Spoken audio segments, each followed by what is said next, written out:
Hello students, a very warm welcome to the discussion of CBSE sample paper 2018. I know you would have prepared the entire syllabus and you'll be eager to know the pattern of questions to be asked in the board examination.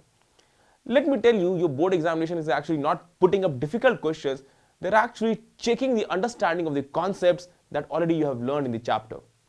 Now, let me tell you the questions that will be asked that will be theoretical also and numerical based also. In total, there are 5 sections in board examination paper of physics, section A, B, C, D and E. Section A would be having 5 simple questions of 1 marks each, and let me write that separately for your memory. We will be having 5 sections. Section A, which will be having 5 questions of 1 marks each. So in total, this will comprise of total 5 marks. Then we will be having section B, which will be again having 5 questions of 2 marks each. This will be in total of 10 marks. Let me tell you, section A and section B would be having easy questions, so need not to worry about them. Section C would be having in total 12 questions which will be of 3 marks each, so that would be equaling 36. Then we have section D, which would be having only 1 question and that would be of 4 marks, and this would be actually of total 4 marks. Now next, before going to section E, let me tell you about section C and section D. Section C would comprise of mixed type of question. You can be having numerical or theoretical based question and which would be of very good value. Now section D is actually an open-ended question. So let me write this. Section D is an open-ended question. So we cannot say an answer is right or wrong in this part. An answer can be right from your end, but an examiner may give you less marks for your answer. The examiner, the question paper setter, and the question is seeking from you the understanding of the concept that you have obtained during your preparation. Then we have section E, which would be having 3 questions of 5 marks each. So in total, this will be equaling 15. So we can check this is total 5 plus 10, 15, 15 plus 15, 30, 30 plus 40, 70 marks in total. 70 marks in total and 30 marks for your practical examination. So let's start with some practice questions for each of the sections A, B, C, D and E. Let's start with section A. We'll be having question number 1 to 5 in section number A, and let's go with the first question of section A. A very simple question you can see here. How many electrons should be removed from a conductor so that it acquires a positive charge of 3.5 nanocoulomb?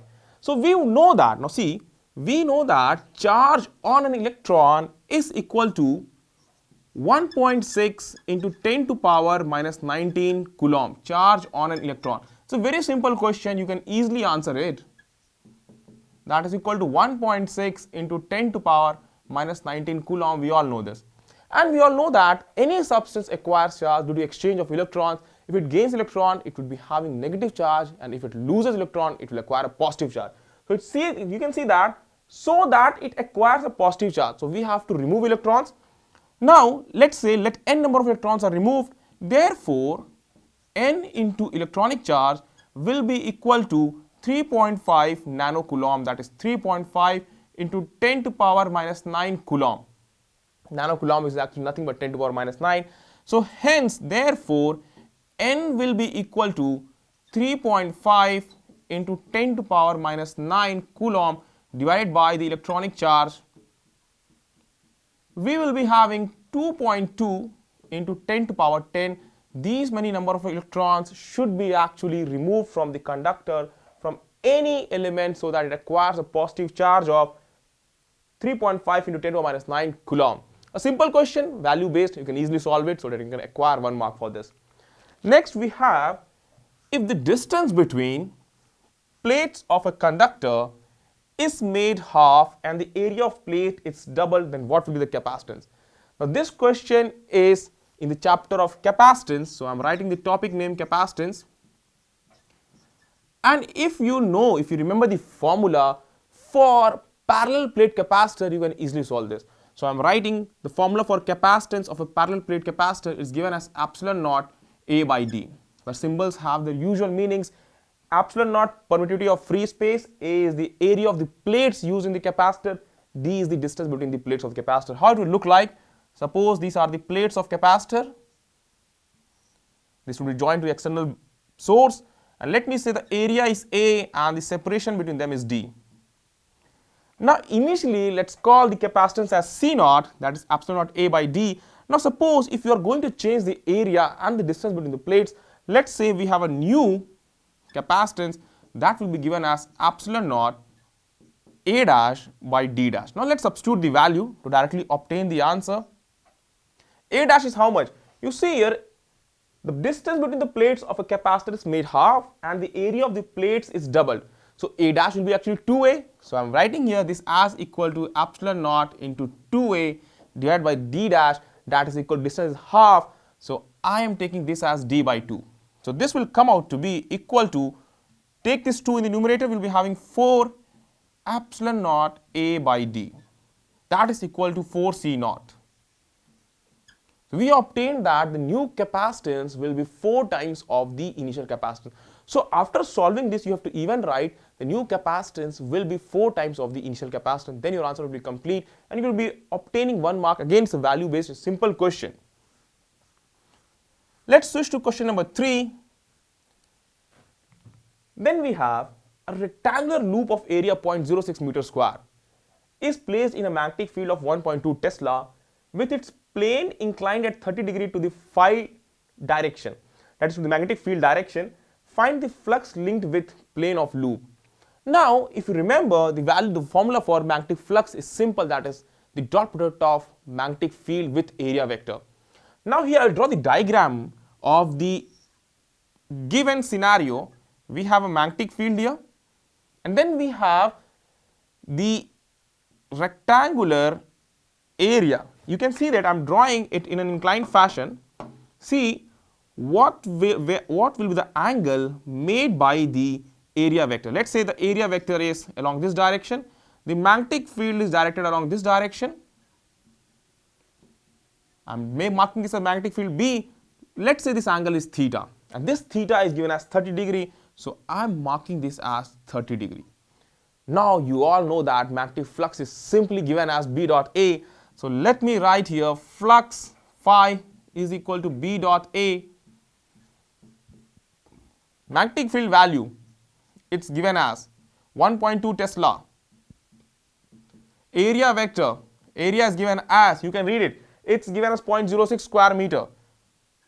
So let me mark this as 0.06 square meter. Now B dot A is nothing but BA cos theta. So we can write phi is equal to BA cos theta, that is theta is the angle between area vector and magnetic field vector. So here we have magnetic field as 1.2 and into area vector, that is 0.06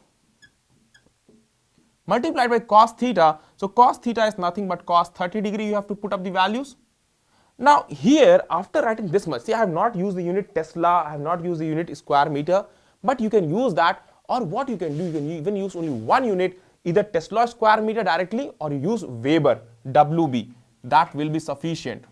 Examiner will not be deducting your marks on this unit, but remember you have to specify the units whenever you are writing the values. So this will come out to be cos 30 is 1 by 2. We may write one more step, 1 by 2 into 0.06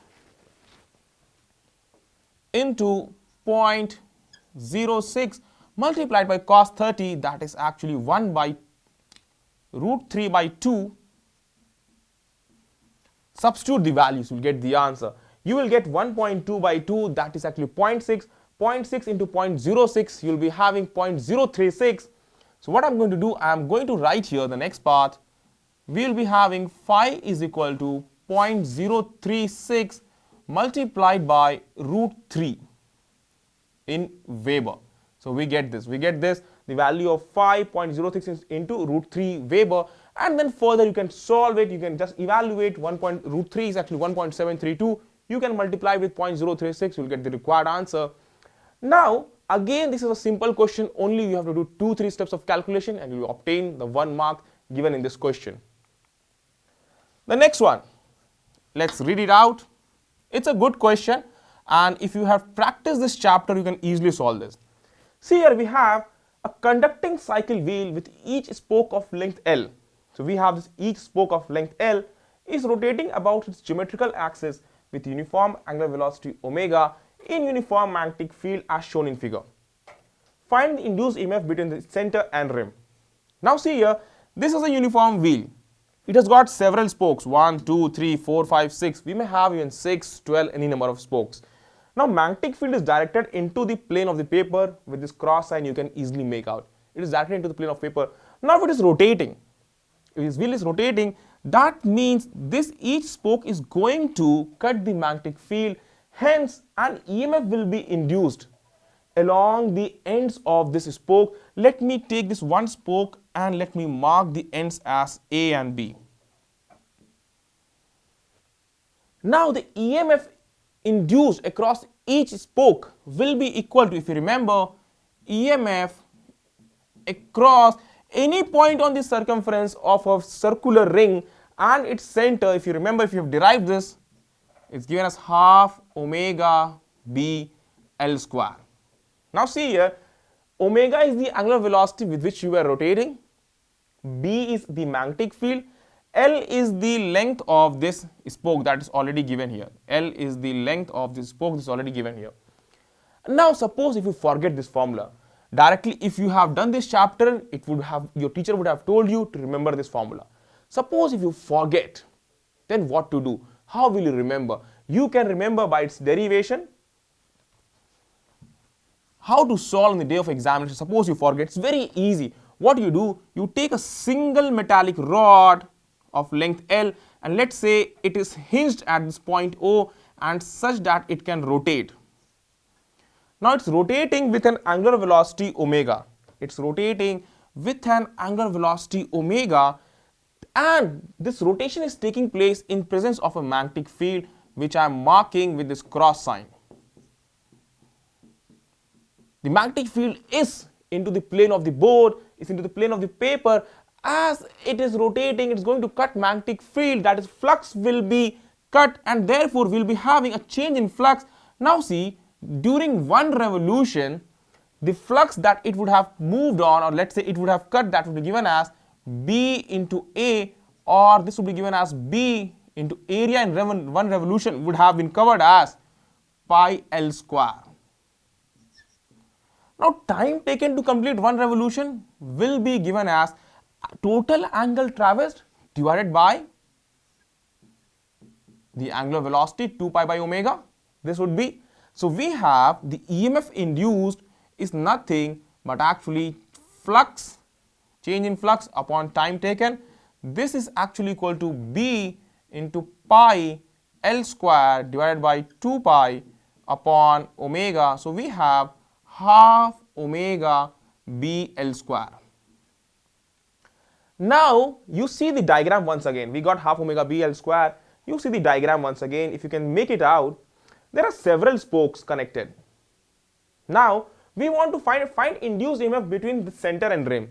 Now you can think of each of these spokes as one cell of EMF given as this half omega B L square, and each of these cells are connected in parallel. So we can write here each cell is connected in parallel. So when the cells are connected in parallel, the net output EMF will remain the EMF of each of the cell, and if each of the cell has same EMF, then same EMF will be observed in the output. So each cell is connected in parallel, hence EMF is equal to nothing but half omega B L square. This is how you will remember this. So simple it is. So section A would be having easy questions, and if you have learned each chapter very well, it will be easy for you all to solve questions from this section. Let's go to section number B, and one more question we have in section number A. A power transmission line feeds input power at 2300 volt to a step down transformer having 4000 turns in the primary. What should be the number of turns in the secondary to get output power of 230 volt? Now before going to the actual transformer equation, let me write you what are the input values are given. We are given as a power transmission line feeds input power at 2300 volt. So we have voltage input or voltage primary. I am writing this as 2300 volt or 2300 volt to a step down transformer having 4000 turns in its primary. Now I am writing NP as 4000. This is given. By NP, I know you would have easily make out that this means number of turns in the primary coil in the transformer. What should be the number of turns in the secondary to get output power of 230 volt? Now we want voltage in secondary as 230 volt. So number of turns in secondary we are required. Now if you remember, if you have done the transformer chapter, if you know how to write, how to actually relate VP, VS, NP and NS, you can easily solve this 1 mark question. That would be done here. We know the ratio VP upon VS is equal to NP upon NS. You must be easily remembering this formula that the ratios are related in this way. NP upon NS. Now you can see we want NS. So NS formula will turn out to be, NS will be equal to, just take it here, NP into VS divided by, you see NP into VS divided by VP, we'll be having this. Now easily you can put up the values. NP values what? We have 4000 multiplied by VS. VS is 230. Here we are done. Divided by VP, that is 2300. Now this will give us the number of turns. You can easily solve it. We can see that this will go 10 times and 4000 divided by 10 will get 400. That is 400 should be the number of turns in the secondary coil, so that the step down transformer brings up the input voltage to 230 volt. That's so easy question. So we are done. If you know all the basic concepts of each of the chapter, so at least first 5 marks you are going to easily obtain. Easily it will take, I think, 7 to 10 minutes to entirely solve section number A.